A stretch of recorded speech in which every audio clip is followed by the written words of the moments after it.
네, 성도님들 안녕하세요. 반갑습니다. 우리 성경 전도서 1장 말씀을 같이 펴보시겠습니다. 우리 교회적으로 함께 읽고 있는 전도서 말씀입니다. 어떻게 전도서 잘 읽고 계십니까? 이게 많이 마음으로 아멘이 많이 하시면서 이렇게 말씀을 이렇게 읽으시는지 모르겠습니다. 그 전도서 그리고 1장 1절 말씀 보시면 다윗의 아들 예루살렘 왕 전도자의 말씀이다. 이렇게 이 말씀이 시작하는데 오늘날에도 우리가 이제 전도자들이 있으시죠. 그 전도자. 보통 이제 복음을 전하는 분들을 우리가 전도자라고 이제 얘기를 하는데 사뭇 우리가 오늘날에 경험하는 이제 전도자의 말씀과 또 전도서에서 지금 우리에게 전해주고 있는 전도자의 말씀이 조금 좀 분위기가 비슷한 면도 있으면서도 많이 사뭇 다른 면들이 많이 있습니다. 전도자의 말씀이라고 되어 있는데 저도 이 말씀들을 지금 오늘 어제까지 8장까지 우리가 읽었지 않습니까? 읽으면서 이거 틀린 말씀은 아닌데 이게 참 틀린 말씀은 아닌데 또 어떻게 이것을 이렇게 우리가 보통 이제 성경을 통해서 어떤 교훈이랄까 또 유익을 얻어가는 그런 말씀으로 받게 되는데 어떤 유익과 어떤 또 교훈들이 있을 수 있을까 이런 좀 질문들이 생기기도 합니다. 그리고 이것이 정말 우리가 들어야 될 전부인가?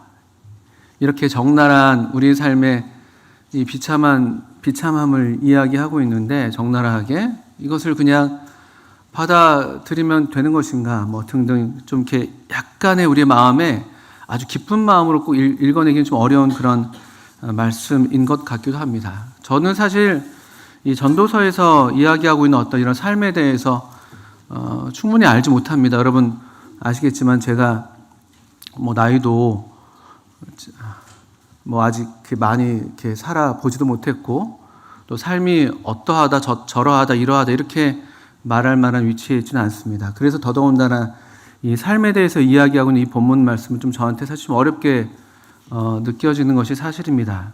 그렇지만 이것이 또 하나님의 말씀이고 또 이것이 우리 삶에 대해서 우리 삶은 이런 것이다라고 분명하게 또 이야기해주는 또 분명한 진리의 말씀이기 때문에 이 말씀을 통해서 또 우리가 이 삶에 대해서 얻어야 될 그런 지혜들 또 배우게 되는 바들을 함께 나눌 수 있기를 바랍니다. 물론 전도서만이 또 전도서의 말씀만이 우리 삶을 전체를 다 설명하는 것은 아니겠습니다만 그러나 이 전도서에서 분명히 밝히고 있는 이 삶의 진실에 대해서는 우리가 외면할 수도 없고 또 무지해서도 안 된다는 그런 또 하나님의 진리의 말씀이겠죠.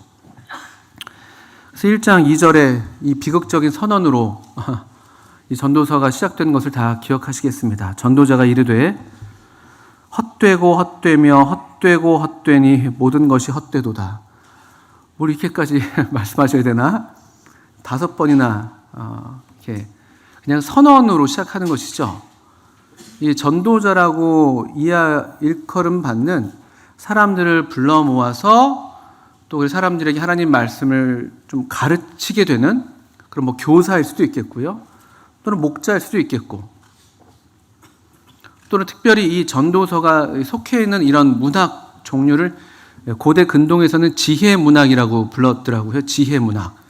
욥기도 그 중에 하나였고 아가서도 그렇고 이런 것들이 이제 그 잠언은 말할 것도 없고 이런 것들이 이제 지혜 문학이라고 불렸던 것인데 그 지혜자가 또 어떤 이 교사가 또 목자가 또 이 말씀을 전하는 이 전도자가 이 말씀으로 이런 선언으로 이 말씀을 시작하고 있는 것이죠. 헛되고 헛되며 헛되고 헛되니 모든 것이 헛되도다. 왜 그럴까요? 왜 이렇게 헛된 것이죠? 실제로 우리 형제 자매님들 이 삶에 대해서 이런 허무감들을 느끼십니까?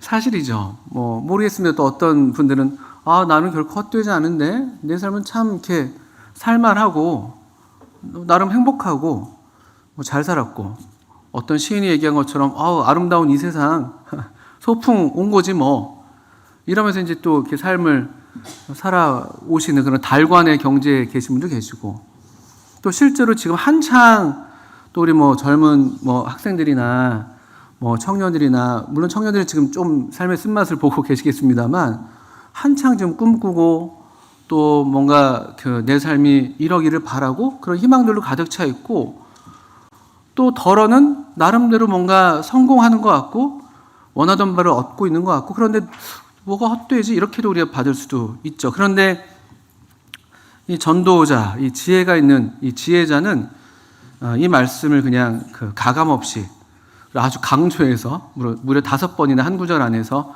이야기하는 것이죠. 모든 것이 헛되다. 이게 우리 기억을 더듬어 보시면, 물론 지금도 아까 네라고 이렇게 헛되다고 이렇게 대답하신 분도 계시지만, 또 그렇지 않은 어른들이라 할지라도 우리가 좀 삶에 대해서 좀 이렇게 삶이 이렇게 참 정말 의미가 무엇이지? 좀 헛되다 이렇게 좀 이렇게 생각했던 적들이 더러 있으실 것입니다. 그리고 이제 그런 어떤 삶에 대해서 좀 이렇게 예민하게 지금은 뭐 삶이 뭐 다 그런 거지 이렇게 살아가잖아요. 사는 게 그냥 하루하루 사는 게 만만한 게 아닌 걸 아니까 하루하루 사는 것만으로도 참 버거운데, 이런 어떤 질문들, 삶의 의미에 대해서, 목적에 대해서 우리가 좀 생각해보고 또 좀 이렇게 원하는 답을 얻지 못해서 좀 허무감에 빠졌던 시절이 다 한 번쯤은 있으셨을 거예요. 그게 이제 보통은 사춘기 때 그렇더라고요. 사춘기 때. 그러니까 지금도 그런 질문을 품고 계신 분들은 지금 사춘기라고 생각하시면 됩니다. 사춘기 때 좀 이렇게 자기 자신에 대해서도 또 내가 살고 있는 내 삶에 대해서 좀 이렇게 감각이 좀 깨어나면서 이런 질문들을 하곤 하죠. 그러다 조금 이제 답을 잘 얻지를 못하면 이런 이제 결론, 어떤 결론, 이제 뭐 중간 결론, 뭐 최종적인 결론은 아니지만, 내가 한 15세, 16세 됐는데, 뭐 지금 또 우리 앉아 계신 어른들은 더 많이 이제 삶을 사셨는데, 이렇게 사는 게 뭐, 그래서 어떻게 되는 거야? 이렇게 열심히 사는데, 결국, 이렇게 사는데, 결국은 어떻게 되는 거죠? 결국? 빨리 가셨네요. 지옥도 가고 천국도 가겠지만 결국 죽는데, 결국 이 삶이 어느 순간 끝나는 것인데 이게 왜 사는 거지? 나는 왜 태어나지? 이런 질문들이 이제 우리 사춘기 때 이렇게 생겼던 질문들이죠. 한 번쯤 다 철학자들이 되셨던 거죠, 사실은요. 근데 이제 그런 경험이 없는 어른들도 계십니다. 왜냐면은 그냥 그 사춘기 시절이 너무나 고되고 힘들게 그냥 살아있는 것만으로도, 사는 것만으로도 너무나 버거워서 그런 생각, 그런 질문조차도 사치처럼 여겨지는 그런 삶을 사시는 분들도 우리 중에 많이 계신 걸로 알고 있습니다. 우리 어르신들이 특히 그렇잖아요. 어른들 이야기는 종종 저도 말씀드리고 다 이렇게 담아낼 수도 없을 만큼 엄청난 이야기에 보고죠, 보고. 산 역사의 증인들이시잖아요. 우리 뭐 일제시대부터 뭐 6.25, 뭐 60년대, 70년대 그 배고프던 시절, 또 그 어간에 또 그 전 근대적인 어떤 가족 문화 속에서 어떻게 고생하시고, 특별히 우리 모친님들 뭐 그런 이야기들 많이 하시는데, 그런 삶에서는 또 그런 질문조차도 사치이긴 합니다만, 그러나 그 질문을 했든 안 했든 간에 이 말씀은 사실입니다. 왜 사실이냐면은 3절부터 11절까지 나온 것처럼 해 아래에서 수고하는 모든 수고가 사람에게 무엇이 유익하냐라고 하면서, 왜 그게 유익하지 않은가 하면 4절을 보시면 한 세대는 가고 한 세대가 온다는 것이죠. 이게 무슨 말이냐면은, 시간은 지나가는데, 시간은 정말 유구하게 계속 아주 이렇게 조용하게 뭐 실제 않은 어떤 존재감을 드러내지 않으면서도 시간은 지나가는데, 그래서 한 세대는 가고 또 한 세대는 오는데, 또 11절에도 보시면 이전 세대들이 기억됨이 없고 장래 세대도 그 세대들과 함께 기억됨이 없다. 시간은 계속 가는데 우리가 살아가는 지금 우리 뭐 이 세대라고 부를 수 있는 이 어떤 일정한 기간, 뭐 각 우리 형제자매님들 각 개인의 삶의 구간은 너무나 짧고 유한한 것이죠. 그 장구한 시간에 비해서는 우리의 삶이 너무나 짧은 것입니다. 그래서 사실 헛되다라는 말이 여러 말들로 번역을 이렇게 하는데, 이 헛되다라는 이 말의 그 히브리어 원래 말은 헤벨이라는 단어래요. 헤벨. 이 어감도 좀 이렇게 헛되네요. 헤벨 이렇게 되는데, 근데 이것이 그냥 보통 어떻게 이해하냐면은 이해할 수 없는, 좀 부조리한 이런 의미도 있습니다. 또는 이게 좀 헛되다, 또 우리 공허하다라고 할 때 그런 의미죠. 좀 쓸데없고 텅 비고 이런 의미로도 우리가 보통 또 번역도 하고 그렇게 이해합니다. 헛되다, 참 쓸데없어, 참 무의미해. 근데 실제로 전도서에서 이런저런 의미들도 많이 사용되고 있습니다. 이런저런 의미를 담아내고 있지만, 실제로 이 초반부부터 시작하는 왜 우리 삶이 해 아래의 삶이 헛되냐고 할 때 그 헤벨의 가장 중심적인 의미는 이 시간에 대비되는 개념이에요. 뭐냐면 아주 일시적이라는 것이죠. 잠깐 있다가 사라지는. 그래서 이 헤벨이라는 단어가 원래 갖고 있는 뜻이 수증기 또는 안개, 이런 뜻이 있다고 합니다. 여러분 여기 잠깐 손을 넣으신 다음에 우리 시편 62편에 우리 인생에 대해서 이 똑같은 이 어떤 삶에 대해서 궁구했던 이 시인이 이렇게 우리 인생에 대해서 시편 62편 9절에 이렇게 얘기하고 있습니다. 이런 구절들은 많습니다. 삶에 대한 진실을 보여주고 있죠. 너무 짧아요. 저도 너무 짧습니다. 제가 우리 교회 9살 때 왔거든요. 벌써 40년이 지났습니다. 저 엄청 귀여웠을 때 있었습니다. 엄청 이렇게 어른들이 예뻐해 주시고, 지금도 그런 어른들이 계셔서 감사한데, 그때 그 저를 예뻐해 주던 어른들을 제가 생각하면 지금 제 나이보다도 젊으셨던 분들이겠구나, 이런 생각들을 요즘에 많이 해요. 그때 지금 나는 그분들보다 훨씬 더 나이를 많이 먹었는데 나는 왜 이렇게 어른답지 못하지, 이런 생각이 들 때도 많고, 너무 그냥 지나가는 것이죠. 시편 62편 9절에 보시면 비슷한 탄식을 하고 있습니다. 아 슬프도다. 사람은 입김이며 인생도 속임수이니 저울에 달면 그들은 입김보다 가벼우리로다. 얼마나 가벼운가, 얼마나 우리 삶이 무게가 나가지 않는 삶인가. 이런 어떤 탄식이 다윗이 썼다고 하는 시인데요. 이런 시편의 기록이 또 있고요. 또는 시편 39편도 한번 보시겠습니까? 시편 39편 4절. 네, 시편 39편 4절. 네, 다윗도 이런 또 기도를 했습니다. 자기의 삶의 어떠함을 알고, 여호와여 나의 종말과 연한이 언제까지인지 알게 하사 내가 나의 연약함을 알게 하소서. 이게 경건한 하나님의 사람 다윗의 기도네요. 내 삶이 얼마나 연약한가를 알게 해주십시오. 내 삶이 이 지혜자가 전하는 것처럼, 이 전도자가 말씀하는 것처럼 내 삶이 얼마나 헛된 것인지를 우리가 알아야 하는 것이죠. 또 계속 이어서 5절. 주께서 나의 날을 한 뼘 길이만큼 되게 하시매 나의 일생이 주 앞에는 없는 것 같사오니 사람은 그가 든든히 서 있는 때에도 진실로 모두가 허사뿐이니이다. 진실로 각 사람은 그림자같이 다니고 헛된 일로 소란하며 재물을 쌓으나 누가 거둘는지 알지 못하나이다. 이러면서 우리 삶에 대해서 이 하나님의 사람 다윗도 우리 삶의 진실을 숨기지 않습니다. 이걸 꾸며내지 않아요. 내 날은 한 뼘 길이밖에 안 된다.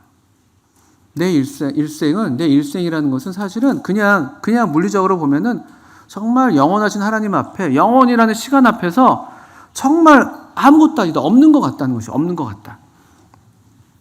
또는 5절에 든든히 선 때들이 있잖아요. 우리가 좀 이렇게 가져보기도 하고, 우리가 뭔가 좀 이렇게 무게가 나가는 그런 영광스러운 어떤 삶의 순간을 지나는 때가 있다 할지라도, 그렇게 든든히 서 있는 때라 할지라도 다 모두가 허사뿐이다. 그냥 헛되다는 거예요. 이미 이 다윗도 그것을 알고 있네요.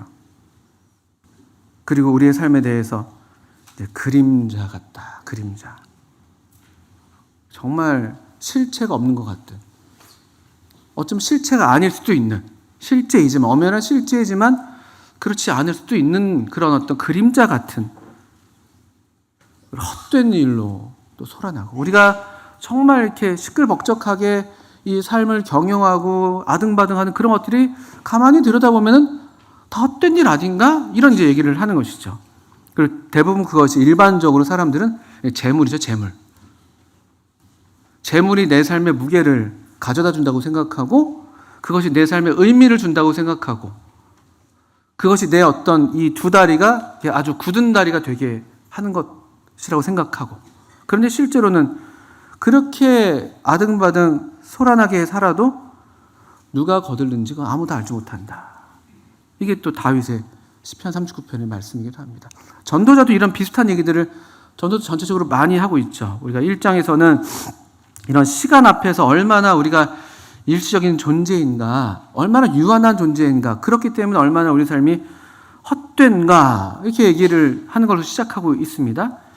12절 이후에서는 다시 전도서 1장으로 돌아오시면 이 사람이 이제 왕이라고 자기를 가리키고 있죠. 1절에서도 그렇고 다윗의 아들, 예루살렘 왕.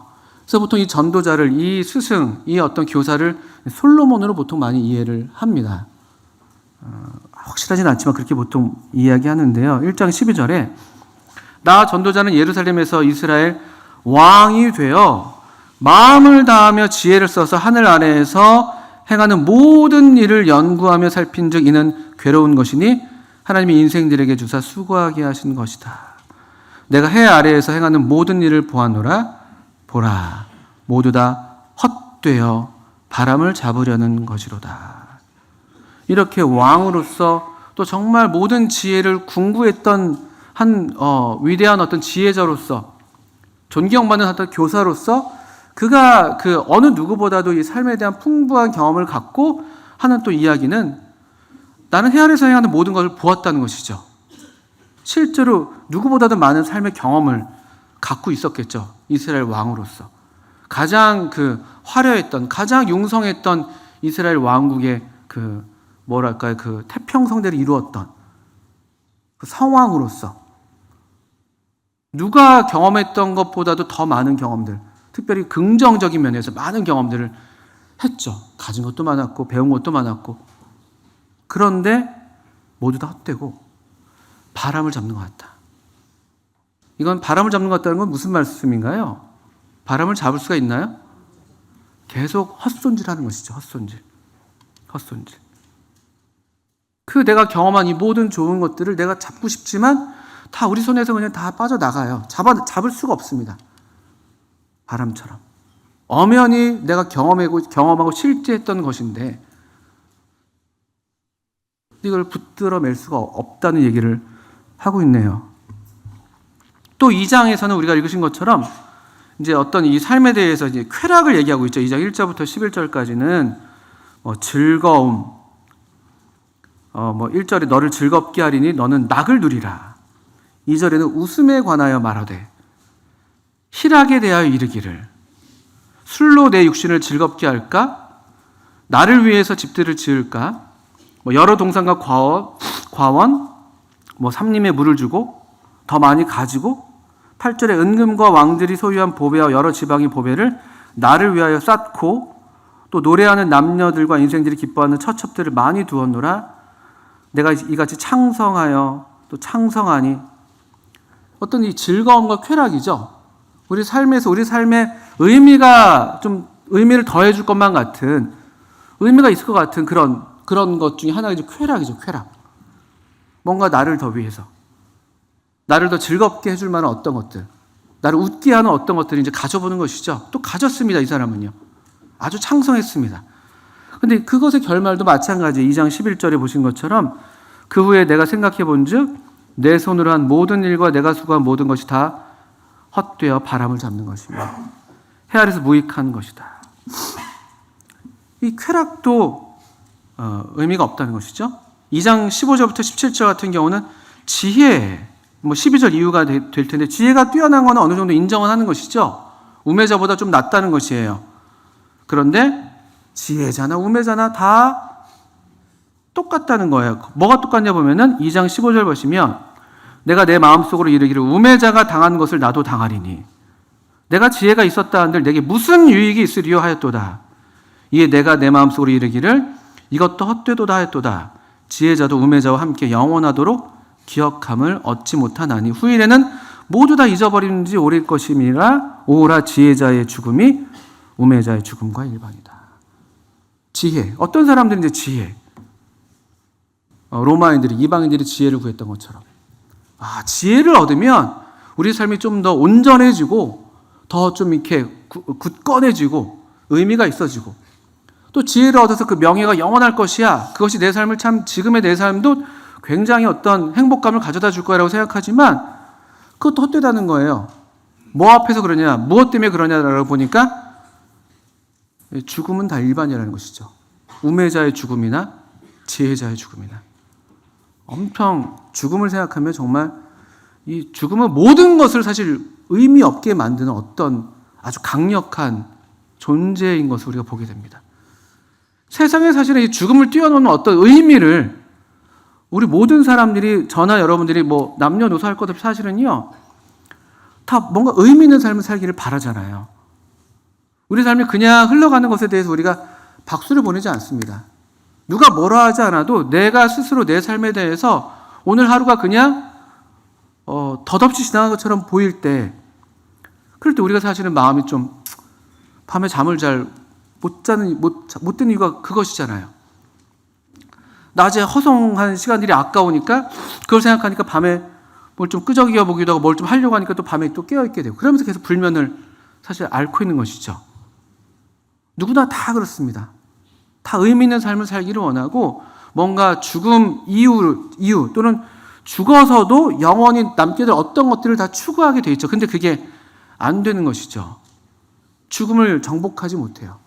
다 죽음 앞에서 그냥 모든 것들이 헛된 것으로 돌아가는 것이 우리 삶의 진실입니다. 우리 삶의 진실이죠. 근데 사람들은 죽음을 생각하면 너무나 무의미하고 허무하게 느껴지니까 죽음을 잊고 사는 것이에요. 죽음을 잊고. 일부러.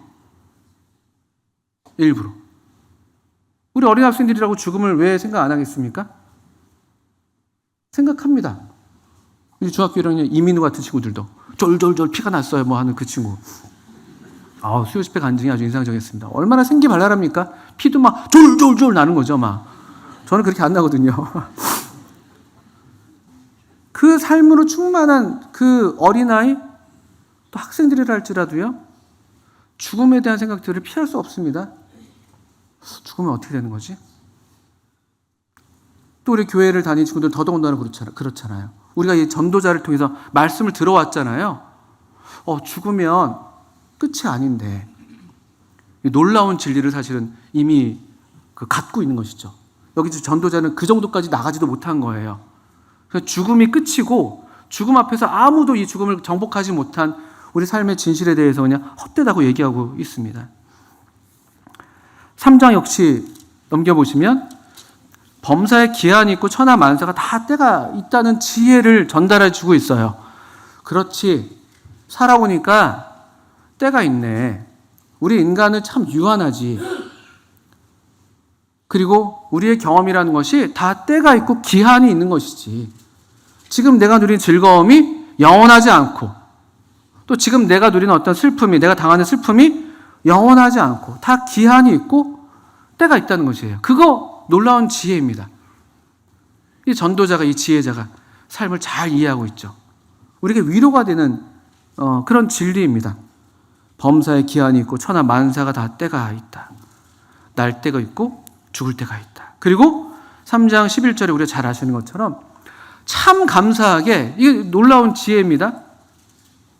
이 죽음, 이 어떤 정해진 이 죽음까지 정해진 시간 안에 우리가 삶을 살면서 이 정해진 때와 기한을 따라서 삶을 살고 있는데 11절에 보시면 하나님이 모든 것을 지으시되 때를 따라 아름답게 하셨다. 이게 사실이죠. 이게 우리에게 베푸신 하나님의 은혜이죠. 이 우리 삶 가운데 하나님께서 이런 허무한 인생이라 할지라도 죽음만 생각하면 허무하지만 그러나 우리 살아있는 동안에 이 때를 따라서 우리에게 베푸시는 하나님의 은혜가 그 아름다움이 그 영광들이 있습니다. 어린아이가 우리에게 주는 그 기쁨과 영광, 청년들이 우리에게 주는 그런 영광, 그들이 누리는 그런 어떤 그 영광, 우리 중년 성도님들이, 우리 노 성도님들이 다 지니시고 계시는 그런 아름다움과 영광이 있으시고 또 그래서 우리로 그걸 보고 또 즐기게 하는 그런 영광과 즐거움들이 다 있습니다. 하나님의 참 이 은혜의 섭리죠. 그런데 11절에 제가 옛날에 이 말씀들을 여러 맥락에서 이해 가능한 말씀인데 이번에 읽을 때는 그런데 문제는 이것이죠. 때를 따라 아름답게 하셨고 사람들에게는 어떤 마음을 주셨다고 되어 있습니까? 영원을 사모하는 마음을 주신 거예요. 이게 어떻게 보면은 우리의 비극인 것이죠. 때를 따라 아름다운 것들을 누리게 하시지만 우리는 그걸로는 만족이 안 되는 거예요. 우리는 영원을 사모하니까. 이 순간순간 주시는 즐거움과 기쁨이 하나님의 은혜인 걸 알면서도 우리 마음에는 그것이 좋은 것이라면 계속되기를 바라는데 내 젊음이, 내 청춘이 계속되기를 바라는데 내 지금 이 영광스러운 이런 어떤 이 순간들이 계속되기를 바라는 그 마음이 다 있는 거죠. 영원을 사모하는 마음이 있으니까. 그런데 우리의 경험들은 때와 기한의 경험들을 하고 있기 때문에. 그래서 11절 후반부에 보시면 우리에게는 영원을 사모하는 마음을 주셨는데 그러나라고 되어 있잖아요. 하나님이 하시는 일의 시종을 사람으로 측량할 수 없게 하셨다. 영원하신 하나님께서 하시는 그 일, 영원하신 하나님께서 하시는 그 영원한 일, 그게 14절에 나오죠. 하나님께서 행하시는 모든 것은 영원히 있을 것이다. 이렇게 분명하게 지혜자가 알고 있습니다. 그것은 우리의 것이 아니기 때문에 우리가 그걸 사모하는데 그 영혼을 사모하고 하나님의 생명에 동참하기를 참으로 사모하고 하나님께서 하시는 일이 나의 일이 되기를 바라고 내가 하는 일이 하나님의 일이 되기를 바라는데 그게 그렇지 못할 때들이 많다는 것이죠.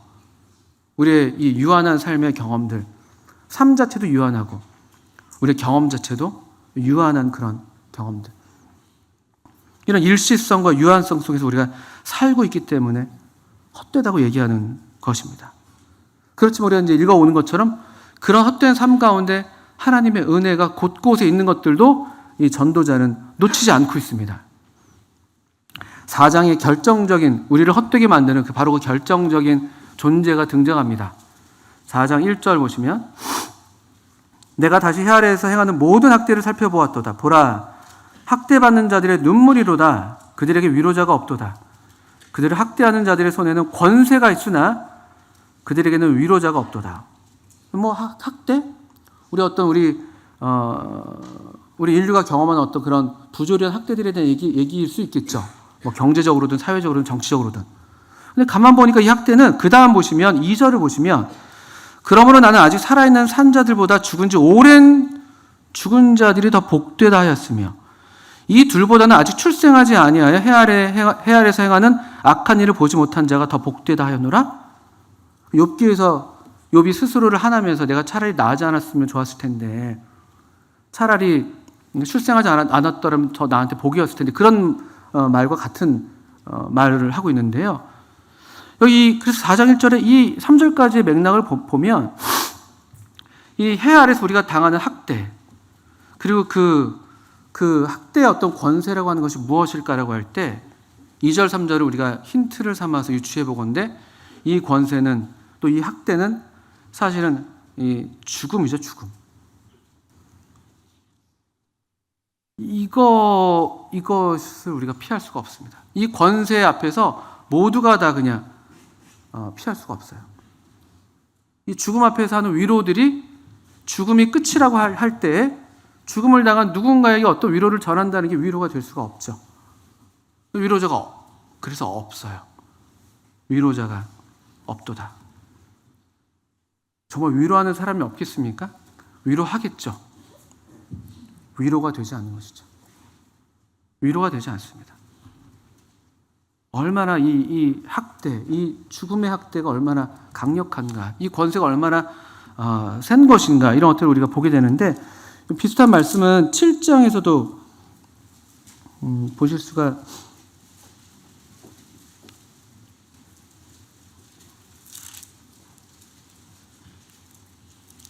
있을까 싶습니다. 7장에 여러분 보시면 7장 2절을 보시면 초상집에 가는 것이 잔치집에 가는 것보다 나으니 모든 사람의 끝이 이와 같이 됨이라 산자는 이것을 그의 마음에 둘지어다.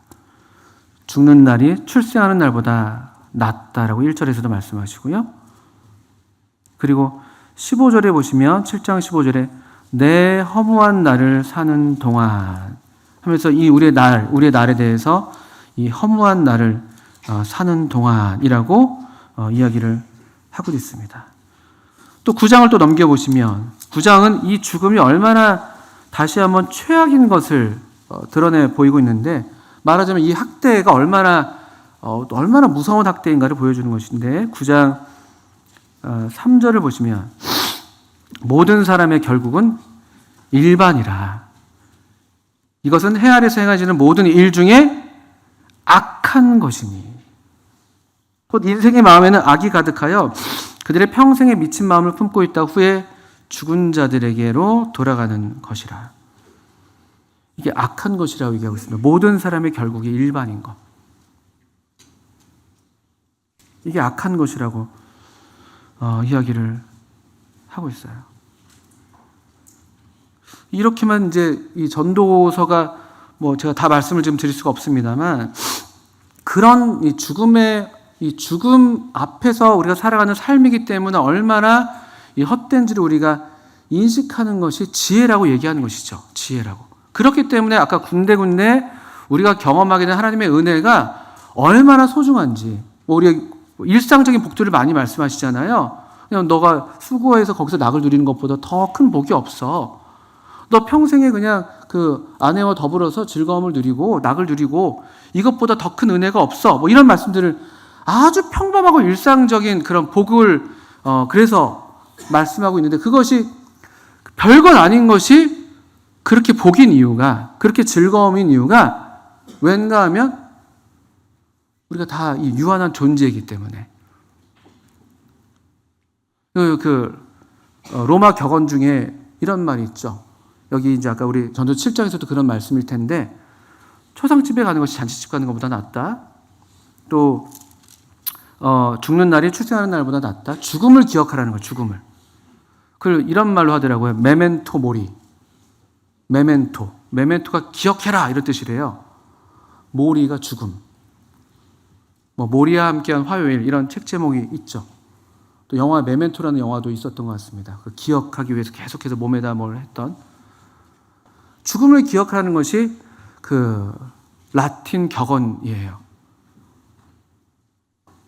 그 철학자들과 지혜자들이 삶에서 정말 중요한 것이 뭔가, 우리 삶을 정말 잘 살게 하는 것이 무엇인가라고 할 때 죽음을 기억해라. 죽음을. 이건 보편의 교훈이 되는 것이죠. 우리도 마찬가지죠. 죽음을 기억해라.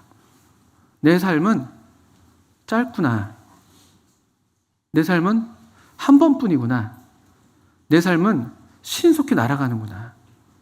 언젠가 내 삶의 끝을 맞을 날이 올 텐데, 그건 내가 준비해서 맞을 수도 있겠고 전혀 예상치 않게도 올 수 있는, 이 죽음을 기억하라는 이 격언과 더불어서 그래서 의미가 있게 되는 것이 뭐냐면은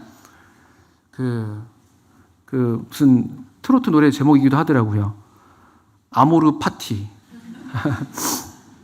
그게 아모르가 사랑해라, 사랑하다.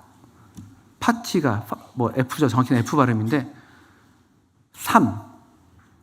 그러니까 삶을 사랑해라. 지금 네가 살아있는 이 순간을, 이 살아있는 이 시간들을 아주 소중히 여기라는 거예요. 삶을 사랑하라. 이게 그 지혜자들의 말들이죠. 오랜 삶을 역사를 우리 인류가 살아오면서 이 사람들의 어떤 공통된 삶의 경험을 바탕으로 보편적이고 일반적으로 받아들여지는 어떤 삶의 교훈과 진리로 널리 회자되는 말들입니다. 죽음을 기억하고 그래서 삶을 사랑해라. 그 삶을 살아가는 것들이 아까 우리 때를 따라 주시는 아름다움에 대해서 눈 뜨는 것, 우리가 수고하게 되는 것들에 대해서 또 수고했는데 그 복이 그대로 나한테 돌아오는 것, 이것도 큰 복이라고 말씀하고 있습니다. 그렇죠? 어떤 사람은 헛된 수고를 평생 하는 사람도 있다고 되어 있어요. 평생 헛되게 수고했는데 그 누리는 사람이 딴 사람이 되는 경우 있다고 얘기하는, 그게 삶의 부조리잖아요. 이 헛된 삶이죠. 그렇기 때문에 내가 수고해서 그것에서 뭘 얻게 되는 것만으로도 우리가 크게 기뻐하고 감사해야 되는 그런 진리를, 그런 교훈을 받게 됩니다.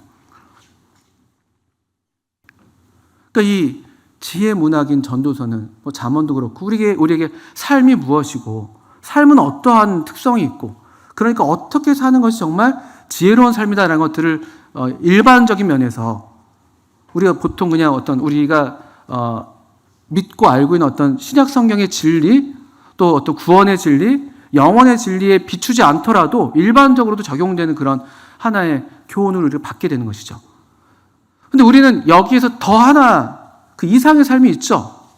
그냥 이 정도의 삶이라면 이거야말로 우리가 계속 봐왔던 것처럼 해 아래서의 그냥 삶에서의 어떤 최선의 수준의 삶일 것입니다. 전도자가 물론 해 위를 우리에게 직접 이렇게 바라보게 하지는 않아요. 그런 표현을 쓰지는 않습니다만, 그러나 전도자도 알고 있는 것, 또 우리도 알고 있는 것은 무엇이냐면은 이 모든 삶, 모든 시간을 소유하고 계시고 우리로 살게 하시고 우리로 어느 순간에 삶을 마감하게 하셔서 우리를 불러오시는 생의 주관자가 있다는 것이죠. 하나님이 계시다는 거예요. 하나님이요. 그리고 우리 삶은 해 아래서의 삶만으로 끝나는 것이 아니라 놀랍게도 우리가 이제 소유하게 된, 우리가 지금 현재의 삶도 그 삶이 현재 우리 가운데 지금 침입해 와서 그 삶을 살고 있는 것인데, 놀랍게도 우리는 죽지 않는 삶의 소망이 있습니다. 예수님께서 그 나사로가 죽었을 때 그 누이 마르다에게 오셔서 마르다한테 이렇게 말씀하신 것을 여러분 보실 수 있습니다. 우리 요한복음 11장 한번 펴보시겠습니까? 요한복음 11장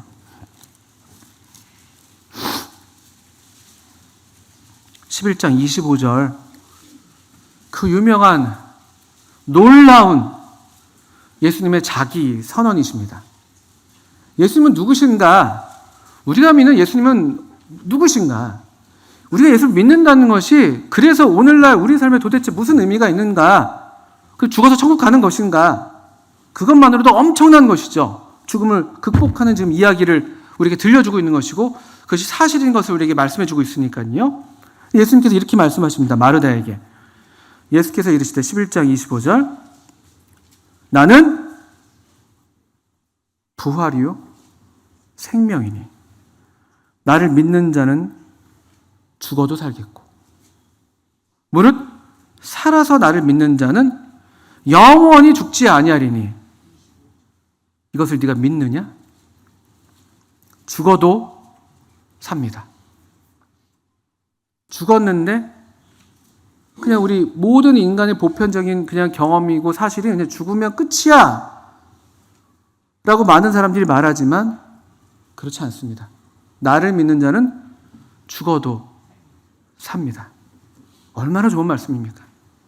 이게 우리가 얼마나 복된 소망이에요. 내 삶이 이 유한한 삶이라는 이 진리 앞에서 삶은 얼마나 헛된가라고 우리가 한탄하고 한탄하면서 그럭저럭 그렇게 그래도 순간순간 베푸신 하나님의 은혜를 겨우겨우 힘입어서 우리의 삶을 살아오는 게 일반의 삶이라고 하는데, 우리에게 이런 말씀을 이렇게 살도록 우리에게 해주시는 분이 계신 거예요. 죽어도 산다. 죽음이 끝이 아니다. 내 삶이, 내 존재가 그냥 70, 강건하면 80해서 그냥 거기서 딱 끝나서 그냥 소멸되는 게 아니라 이 삶이 영속된다는 거예요. 아까 이전 세대가 가고 다음 세대가 오고 또 그 다음 세대가 오지만 아무도 기억하지 못한다고 하면서 헛되다고 얘기했지만 우리 영원히 기억되는 존재가 되는 거예요. 하나님께서 우리를 기억하시죠. 하나님이 우리를 아십니다. 우리가 서로를 압니다. 기억에서 사라진다는 것, 이게 소외되는 것이잖아요. 우리 전화번호부에서 삭제되는 것이잖아요. 얘 나랑 이제 더 이상 관계가 없어. 그렇게 되지 않아요. 더욱더 선명하게, 오히려 지금 우리가 여기서 사는 이 삶이 그림자고 바람 같고 안개 같은 것이었다고 하는데, 예수를 믿는 우리의 삶은 죽어도 산다고 할 때 그 삶은 아주 그림자가 아니라 그보다 더 실제 있는 삶이 있을 수가 없는 삶이에요. 그냥 수증기가 아니라 분명히 굳이 비유하자면 정말 수직으로 낙하하는 그냥 폭포 같은 그 존재가 너무나 선명한, 그렇게 우리가 죽어도 산다는 거예요. 또 26절에는 살아서 나를 믿는 자는 영원히 죽지 않는다. 우리가 육체적인 죽음을 면한다는 말씀이 아닙니다. 이 25절과 같은 말씀이에요. 살아서 우리가 주님을 믿어요. 이 지금 우리의 현재의 삶이, 우리가 사는 이 삶이 우리의 작은 감사가, 우리가 하나님께서 베푸신 은혜에 대해서 우리가 그걸 발견하고, 내가 이렇게 복을 누리게 하시니 얼마나 감사한가, 때를 따라 우리에게 베푸신 은혜가 얼마나 귀한가, 이런 것들이 우리가 눈을 뜨고 감사하고 예배하고 이런 것들이 이 영원히 지속된다는 거예요. 영원한 가치로 남는다는 거예요. 오늘 우리의 삶이, 이 삶과 죽음 이후의 삶이 분리되는 게 아니라 이 지속적이고 관련을 맺는. 그래서 오늘 우리의 삶이 나중에 분명히 어떤 열매로서 거두어지게 되는, 살아서 나를 믿는 자는 영원히 죽지 않는다. 얼마나 놀라운 우리 오늘을, 지금 우리의 삶을 살게 하는 소망인지 모릅니다. 그러니까 우리의 지금의 삶이 소중한 거예요. 죽음 앞에서 우리의 삶은 헛된 것이라고 얘기했다면은 영원한 삶이기 때문에 우리의 삶은 결코 헛되지 않다는 것이죠. 지금 우리의 삶이 반드시 거두게 될 거니까. 당장은 잘 실체가 보이지 않지만 어느 한 순간이 되면, 새 생명으로 충만한 어떤 한 새로운 시대가 열리게 되면 우리가 이 땅에서 뿌렸던 그들이 분명한 실제로 돌아온다는 것입니다. 우리 고린도전서 15장을 한번 보실까요? 고린도전서 15장. 이 영원한 삶에 대한 소망, 이 부활에 대한 확신과 소망이 있었던 이 하나님의 사람들이, 사도가 또 바울이 이렇게 이야기합니다. 15장 14절 먼저 보시면, 우리가 여전히 헛된 삶일 수도 있습니다. 어떤 경우가 그러냐? 고린도전서 15장 14절입니다. 그리스도께서 만일 다시 살아나지 못하셨으면 우리가 전파하는 것도 헛것이요, 또 너희 믿음도 헛것이며. 여전히 헛될 수 있습니다. 오늘 우리의 삶도. 어떤 경우가 그러냐면요, 그리스도께서 다시 살지 않으셨다면, 부활하지 않으셨다면, 부활이 없다면 여전히 우리의 삶은 헛되죠. 이게 끝이라면요. 그래서 또 아주 재미있게 이렇게도 말합니다. 15장 19절이죠. 우리가 잘 아시는 말씀인데요. 15장 19절. 만일 그리스도 안에서 우리가 바라는 것이 다만 이 세상의 삶뿐이면 모든 사람 가운데 우리가 더욱 불쌍한 자이리라. 이 부활이 없다면, 영원한 삶에 대한 이 소망이 없다면 저와 여러분이 제일 불쌍한 사람들이에요. 우리가 여기서 뭐 하고 있는 겁니까, 이 시간에? 이런 거예요. 먹고 마시고 즐겨야죠. 이생뿐이면. 근데 성경에서는 그냥 먹고 마시고 즐기자 하는 이 사람들은 그냥, 죽은 자가 다시 살아나는 게 어떻게 있을 수가 있어. 내일 죽을 거니까. 이런 사람을 가리켜서 악한 동무들이에요. 내일 죽을 터이니 먹고 마시고 즐기자. 또 그게 사실 나쁜 건 아니잖아요. 만약 이생뿐이라면요. 이 생뿐이라면 우리가 얼마나 불쌍한 자들이냐. 그러면서 우리 15장 58절을 보시면 우리가 잘 아시는 말씀인데요. 54절을 먼저 읽으시면 이 썩을 것이 15장 54절입니다. 이 썩을 것이 썩지 아니함을 입고 이 죽을 것이 죽지 아니함을 입을 때에는 사망을 삼키고 이기리라고 기록된 말씀이 이루어지리라. 아주 멋진 표현이죠. 사망을 뭐 한다고요? 삼킨다고 표현했어요. 우리 그냥 인생의 경험은요, 보통은 우리 삶이 사망에게 삼켜요. 우리가 경험하는 경험이 그렇습니다. 그렇잖아요. 그리고 그것의 하나의 어떤 상징적인 모양이라고 할까, 그것이 어쩌면은 우리 보통 무덤일지도 모릅니다. 그 관에 누워서 무덤에 덮여서 우리의 존재를, 우리의 육신을 그 흙이 완전히 삼키고 있는 모양이잖아요. 사실은 우리 삶의 경험은 그냥 보통의 삶은 그렇게 사망에게 삼키는 삶이죠. 그런데 성경은 전혀 다르게 이야기하고 있는 것이에요. 오히려 사망이 삼킴을 당하는 거예요. 뭐에게 삼킴을 당할까요? 생명에게. 하나님의 이 영원한 생명, 이 생명의 주, 사망에게 매여 있을 수가 없습니다. 그냥 불가능한 거예요. 사망이 잠깐 그 생명을 삼킨 것처럼 보였지만 사실은 이 생명이 얼마나 크고 위대하고 영원한 생명인지 그것이 부풀어 올라서 사망을 찢어버리기도 하고 도리어 이제 사망을 완전히 뒤덮어버리는 그런 놀랍고 풍성한 영원한 생명에 대한 표현이 이 사망을 삼킨다는 표현에서 얼마나 좋은 표현인지 모릅니다. 아주 넉넉한 승리예요. 아주 넉넉한 승리입니다. 예수님의 부활은 또 우리가 경험하게 될, 참여하게 될 부활은요, 엄청 영광스러운 승리가 되는 거예요. 모든 그 권세자들도 다 무릎 꿇었던 그 죽음, 어떤 정복자들이 정복을 못했던 그 죽음, 그 사망, 마지막 원수, 그 사망을 우리 발로 짓밟고 그 위에 서는 것이거든요. 이게 우리의 삶입니다. 15장 58절은 그래서 우리가 이런 권면을 너무나 당당하게 하는 것이죠. 그러므로 이 진리가 우리를 이렇게 추동하고 있으니까, 이 진리가 우리 것이기 때문에, 이 소망이 정말 우리의 것이고 이 생명이 정말 내 것이기 때문에 아주 담대하게 권할 수 있는 거예요. 야, 이렇게 좀 해주면 좋겠어, 이게 아니에요. 그러므로 내 사랑하는 형제들아, 이건 사랑의 권면이에요. 왜냐면 이게 영원히 남으니까. 우리의 삶이 여기서 끝나는 게 아니라 오늘 우리가 주님을 위해서, 오늘 우리가 하나님의 은혜에 반응하는 삶을 산 것은 영원히 정말 남는 것이 되기 때문에 이 세상도 정욕도 다 지나가지만 하나님의 뜻을 행한 사람은 영원히 거한다는 그 진리의 근거에서, 사랑의 권면인 거예요. 사랑하는 형제들아,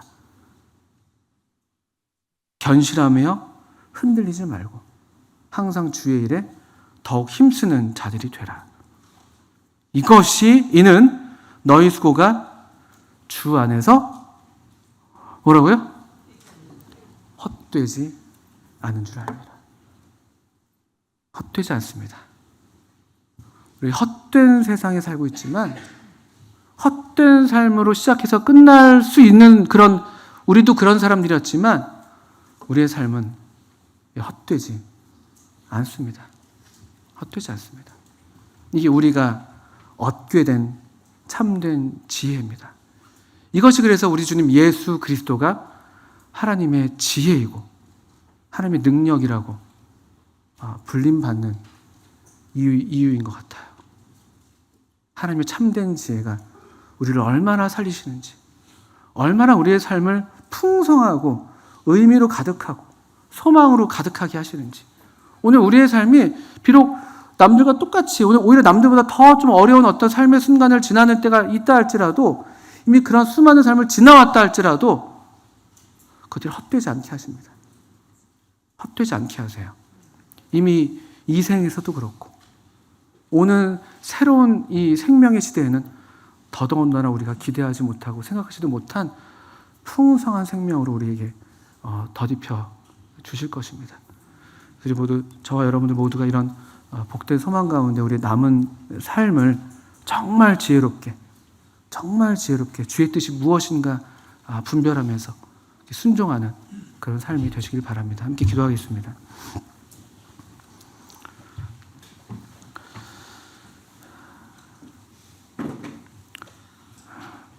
아버지 하나님, 우리에게 참되신 위로부터 오는 지혜를 얻게 하셔서 계속해서 우리의 삶이 하나님 앞에서 헛되지 않은, 또 하나님을 기쁘시게 하고 또 우리 삶을 참으로 복되게 하는 그런 참된 삶이 되도록, 또 그런 삶을 살도록, 또 그런 삶을 영원토록 누릴 수 있도록 주님 우리의 남은 날들을 주장해 주시고 인도해 주시기를 기도합니다.